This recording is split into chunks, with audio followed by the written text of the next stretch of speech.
আন্তর্জাতিক সংবাদে আপনাকে স্বাগতম। জানিয়ে দিব বিশ্বের আলোচিত কিছু গুরুত্বপূর্ণ আন্তর্জাতিক সংবাদ। মার্কিন হুমকির কঠোর জবাব দিল ইরান। বাইডেনকে কোনোভাবেই আর ছাড় দেওয়া হবে না। যে কোনো যুদ্ধকে মোকাবেলা করার জন্য এই মুসলিম যোদ্ধারা পুরোপুরি প্রস্তুত। এদিকে এবার জ্বালানি তেলের বাজারে সৌদির নতুন চমক, বিপাকে পড়তে পারে পশ্চিমা আমেরিকা।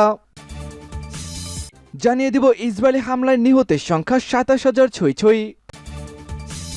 থাকবে মিয়ানমারের উপর আবারও নিষেধাজ্ঞা আরোপ আমেরিকার। সর্বশেষ জানিয়ে দিব বিশ্ববাসী গাজা উপত্যকায় পাশ্চাত্যের নৈতিক অধপতন দেখতে পাচ্ছে, মন্তব্য ইরান। দর্শক, শুনছিলেন সংবাদ শিরোনাম, এবারে জানিয়ে দিব বিস্তারিত। তার আগে আমাদের ভিডিওটিতে একটি লাইক দিন এবং পরবর্তী আপডেট সংবাদ সবার আগে পেতে আমাদের চ্যানেলটিকে সাবস্ক্রাইব করুন এবং গোটা সংবাদ সম্পর্কে আপনার মূল্যবান মন্তব্যটি জানিয়ে দিন কমেন্ট বক্সে।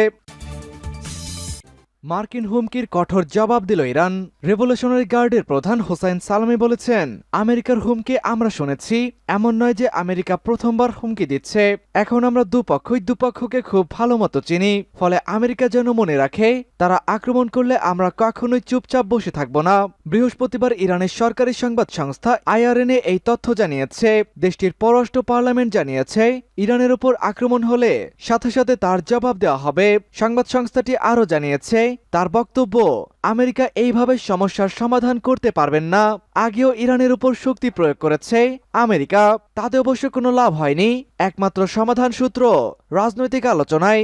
আমেরিকার বক্তব্য, মঙ্গলবার মার্কিন প্রেসিডেন্ট জো বাইডেন বলেছিলেন, জর্ডানে মার্কিন সেনাঘাঁটিতে যে আক্রমণ চালানো হয়েছিল তার জন্য দায়ী ইরানের মদতপুষ্ট শক্তিকামী গোষ্ঠীর। এর জবাব দেওয়া হবে, তবে নানা স্তরে সেই জবাবটি দেওয়া হবে। একই সাথে তিনি আরও বলেছিলেন, মধ্যপ্রাচ্যে আরও একটি যুদ্ধ তিনি চান না। কৌশলে আক্রমণ চালানো হবে অপরাধীদের উপরে, কিন্তু সরাসরি কখনোই যুদ্ধে নামা হবে না। জ্বালানি তেলের বাজারে সৌদির নতুন চমক, বিপাকে পড়তে পারে বাইডেন। জ্বালানি তেলের বাজারে নতুন চমক দেখালো মধ্যপ্রাচ্যের দেশ সৌদি আরব। বিশ্বের বৃহত্তম জ্বালানি রফতানিকারক দেশ হিসাবে সৌদির এই পদক্ষেপে জ্বালানির বাজারে আবারও এক ধরনের অনিশ্চয়তা সৃষ্টি হয়েছে, আর এতে বিপাকে পড়তে পারেন মার্কিন প্রেসিডেন্ট জো বাইডেন। আন্তর্জাতিক বাজারে জ্বালানি তেলের দাম ঊর্ধ্বমুখী রাখতে গত বছর থেকে ব্যাপকভাবে তেলের উৎপাদন কমিয়েছে সৌদি আরব ও ওপেকের বিভিন্ন দেশের সদস্যরা।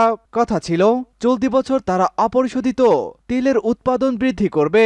এখানে কারসাজি করেছে সৌদি আরব। জানা গেছে, অপরিশোধিত জ্বালানি তেলের উৎপাদন বৃদ্ধির যে পরিকল্পনা সৌদি আরবের ছিল তা ইতিমধ্যেই বাতিল করা হয়েছে। দেশটির সরকার রাষ্ট্রীয় তেল কোম্পানি সৌদি আমারকোকে দেওয়া এক নির্দেশে তেল উৎপাদন বৃদ্ধির বিষয়টি পুরোপুরি বাদ দেওয়া হয়েছে। গণমাধ্যমের প্রতিবেদন অনুযায়ী ২০২৭ সালের মধ্যেই সৌদি আমেরিকার দৈনিক উৎপাদন ১,৩০,০০,০০০ ব্যারেলে উন্নীত হওয়ার কথা ছিল, কিন্তু তাদের তেল উৎপাদন বৃদ্ধির পরিকল্পনা পুরোপুরি বাদ দেওয়া হয়েছে। আর এর কারণেই জ্বালানি তেলের বাজারে প্রচুর অনিশ্চয়তা দেখা যায়। ইসরায়েলি হামলায় নিহতের সংখ্যা ২৭,০০০ ছুঁই। ইসরায়েলি বর্বর হামলায় ফিলিস্তিনের অবরুদ্ধ গাজা ভূখণ্ডে নিহতের সংখ্যা প্রায় ২৭,০০০-এ পৌঁছেছে। আহত হয়েছেন আরও প্রায় ৬৬,০০০ মানুষ। খবর আনাদুল এজেন্সির প্রতিবেদনে বলা হয়েছে, অবরুদ্ধ ফিলিস্তিনের ভূখণ্ড গাজার স্বাস্থ্য মন্ত্রণালয় বুধবার জানিয়েছে, গত ৭ অক্টোবর থেকে গাজা উপত্যকায় ইসরায়েলি হামলায় ২৭,৯০০ জনে পৌঁছেছে। নির্বিচার এই মারাত্মক ইসরায়েলি আক্রমণ ১১৭তম দিন পার করেছে। গাজার স্বাস্থ্য মন্ত্রণালয় এক বিবৃতিতে বলছে, হামলায় আরও ৬৫,৯৪৯ জন আহত হয়েছেন। বিবৃতিতে উল্লেখ করা হয়, গত ২৪ ঘন্টায় ইসরায়েলি সেনাবাহিনী গাজা উপত্যকায় ১৬টিরও বেশি গণহত্যা চালিয়েছে, যার ফলে ১৫০ জন আরও ৩১৩ জন আহত হয়েছেন। অনেক মানুষ এখনো ধ্বংসস্তূপের নিচে আটকা আছে এবং উদ্ধারকারীরা তাদের কাছে পৌঁছাতে পারছে না বলেও এতে জানানো হয়েছে। প্রসঙ্গত, গত ৭ অক্টোবর হামাসের নজিরবিহীন আন্তঃসীমান্ত হামলার পর থেকে ইসরায়েল গাজা উপত্যকায় অবিরাম বিমান ও স্থল হামলা চালিয়ে যাচ্ছে। ইসরায়েলি এই হামলায় হাসপাতাল, স্কুল, শরণার্থী শিবির, মসজিদ, গির্জা সহ হাজার হাজার ভবন ক্ষতিগ্রস্ত ও ধ্বংস হয়ে গেছে। মিয়ানমারের উপরে আবারও নিষেধাজ্ঞা আরোপ আমেরিকার। মিয়ানমারের সামরিক জান্তা সরকারের উপরে আবারও নিষেধাজ্ঞা আরোপ করেছে মার্কিন যুক্তরাষ্ট্র। দেশটিতে সেনা অভ্যুত্থানের প্রায় 3 বছর পূর্তি উপলক্ষে জান্তা সরকারের সঙ্গে সংশ্লিষ্ট একাধিক ব্যক্তি ও প্রতিষ্ঠানের উপর এই নিষেধাজ্ঞা আরোপ করা হয়েছে। যুক্তরাষ্ট্রের ট্রেজারি বিভাগের এক বিবৃতিতে বলা হয়, মিয়ানমারের সামরিক সরকারের সঙ্গে সংশ্লিষ্ট 2টি প্রতিষ্ঠান ও 4 ব্যক্তির উপর নিষেধাজ্ঞা আরোপ করা হয়েছে।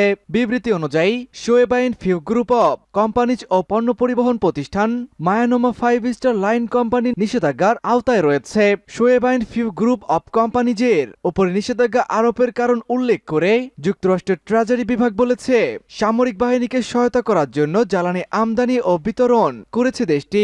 তাছাড়া military group Myanmar economic holding সহ লিমিটেডের সঙ্গে লাভাংশ ভাগাভাগি করে।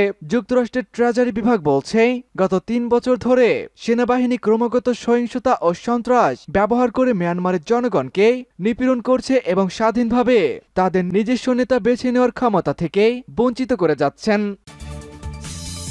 বিশ্ববাসী গাজা উপত্যকায় পাশ্চাত্যের নৈতিক অধপতন দেখতে পাচ্ছে ঘোষণা ইরান।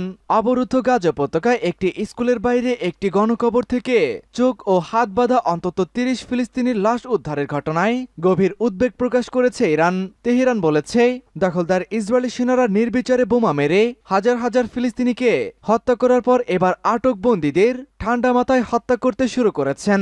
ইরানের পররাষ্ট্র মন্ত্রণালয়ের মুখপাত্র নাসের কানানি নিজের অফিসিয়াল এক্স পেজে দেওয়া এক পোস্টে বলেছেন, বিশ্ববাসী গাজা উপত্যকায় পাশ্চাত্যের নৈতিক অধপতনের জলজ্যান্ত নমুনা দেখতে পাচ্ছে।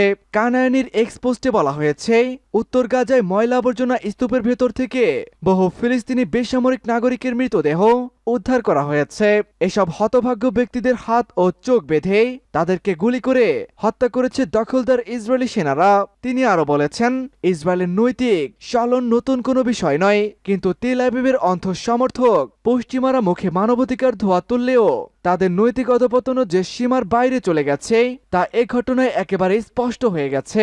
ফিলিস্তিনি গণমাধ্যমগুলোতে প্রকাশিত খবরে জানা যায়, উত্তর গাজার বেইত লাহিয়া এলাকা থেকে ইসরায়েলি সেনারা চলে যাওয়ার পর সেখানকার খালিফা বিন জায়েদ প্রাইমারি স্কুলের আঙিনা থেকে অন্তত 30 বেসামরিক ফিলিস্তিনি নাগরিকের মরদেহ উদ্ধার করা হয়েছে।